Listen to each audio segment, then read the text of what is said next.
Isinumite na ng Philippine National Police Justice Department ang resulta ng investigasyon sa nangyaring gulo sa Senado noong nakaraang linggo. Alamin natin ang detalye mula kay Willie Delgado Jr. Willie. Naomi, kung pagbabasihan daw ang timelines ng gabi mangyari ang shooting incident sa Senado, walang patunay na nagkaroon ng pag-atake sa gusali ng Senate. Ito ang naging buod ng investigasyong ginawa ng Philippine National Police sa bintang ni Senate President Alan Peter Cayetano na nilusob ang Senado noong gabi ng Mayo 13. Kahapon, ipinakita ni PNP Chief Melencio Nartates Jr. sa isang press conference sa Malacanang ang laman ng na-recover nilang CCTV.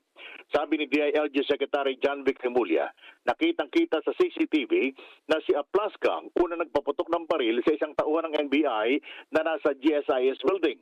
Bagay na inamin din sa kanya ni Aplasca. According to testimony of General Aplasca himself, he opened the door and he asked, "Sino ka?" The agent identified himself as NBI. Shortly thereafter, he fired three shots into the, not exactly to the direction, but three shots towards the to the vicinity of the NBI agent.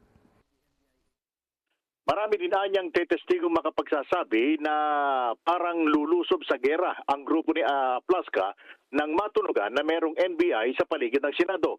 44 na basyo ng bala ang na-recover ng mga tauhan ng Senado crime operatives. 23 sa mga ito ay nagmula sa baril na ginamit ni Aplasca.